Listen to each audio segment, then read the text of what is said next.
Assalamualaikum dan selamat pagi. Hari ini, cikgu akan membuat demonstrasi eksperimen hukum Boyle. Anak-anak boleh rujuk buku teks muka surat 149. Tujuan eksperimen pagi ini adalah mengkaji hubungan di antara isi padu gas dengan tekanan gas, di mana jisim dan suhunya adalah malar. Pertama sekali cikgu akan kenalkan radar, iaitu kita memerlukan kaki ritot untuk memegang picagari. Yang kedua ialah picagari 100 ml dalam buku teks, tetapi cikgu ada picagari 50 ml, masih boleh digunakan. Yang ketiga, kita perlukan tiub getah. Anak-anak, pastikan tiub getah anda tidak bocor dan ianya perlu ketat, supaya kita dapat bacaan yang tepat atau mengelakkan ralat. Yang keempat, kita memerlukan alat yang sangat penting, iaitu tolok bordon untuk mengukur tekanan. Okey, pertama sekali saya akan kenalkan 3 pemboleh ubah. Setiap eksperimen ada 3 pemboleh ubah. Pemboleh ubah dimanipulasi ialah isi padu gas yang boleh kita lihat atau kita buat pada menggunakan alat bernama picagari. Pemboleh ubah yang kedua adalah pemboleh ubah bergerak balas yang kita baca atau yang kita perhatikan, iaitu mengukur tekanan. Manakala pemboleh ubah dimalarkan ialah suhu dan juga jisim gas. Okey, kita mulakan eksperimen kita, iaitu yang pertama saya sudah laraskan pada bacaan 50 ml isi padu dan bacaan pada tolok bordon adalah kosong. Okey, seterusnya. Okey, kita akan turunkan isi padu kepada 40 secara perlahan-lahan. Bacaan kita ialah 0.05. Kita pakai skala warna hitam ya.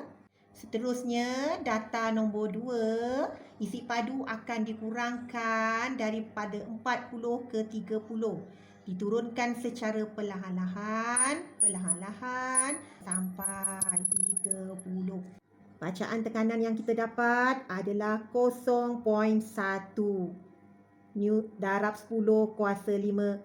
Seterusnya, bacaan yang ketiga, kita turunkan 30 kepada 20 ml.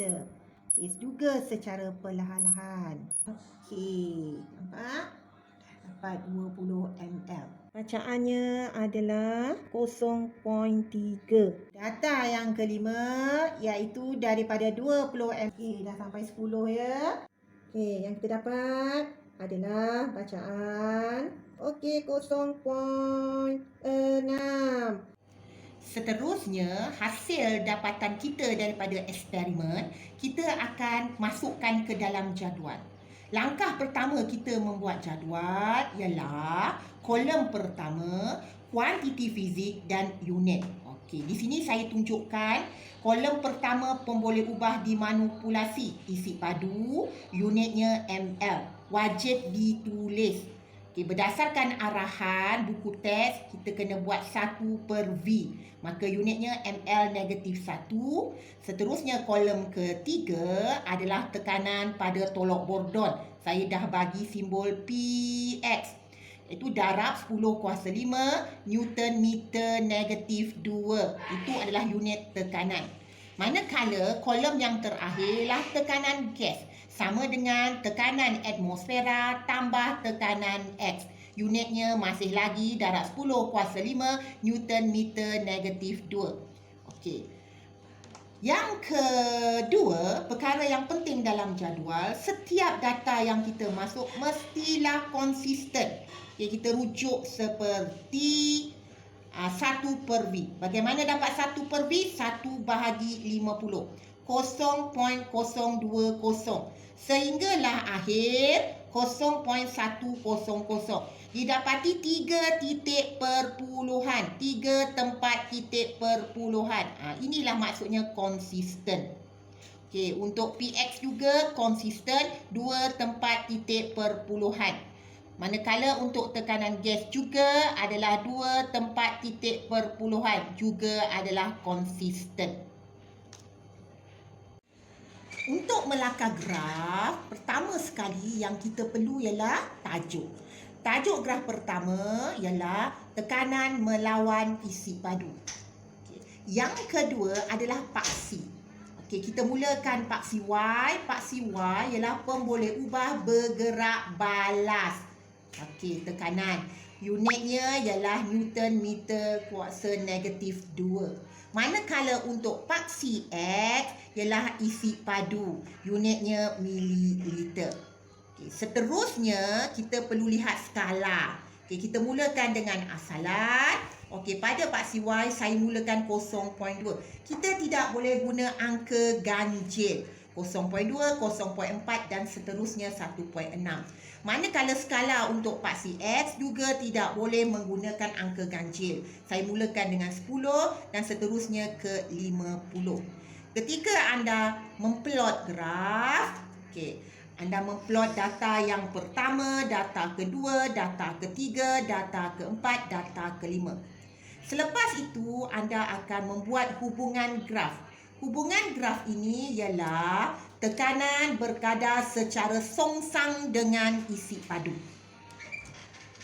Manakala untuk graf yang kedua, tajuknya ialah tekanan melawan 1/V, iaitu 1 per isi padu.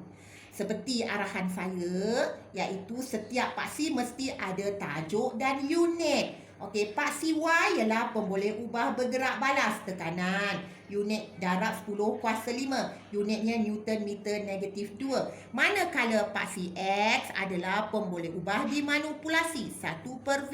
Unitnya mililiter negatif 1. Kita juga perlukan asalan. Kemudian skalanya juga tidak boleh menggunakan angka ganjil. Saya mulakan paksi Y 0.2, akhirnya 1.6. Manakala paksi X, saya mulakan daripada 0.02 berakhir kepada 0.1. Kemudian saya akan memplotting data pertama, data kedua, data ketiga, data keempat, data kelima. Kemudian kita perlu memplot graf supaya ianya lebih seragam. Didapati bahawa ini adalah plotting yang terbaik. Maka daripada sini, hubungan graf ini ialah tekanan bertambah secara linear dengan 1 per isi padu. Maka graf ini boleh diterima.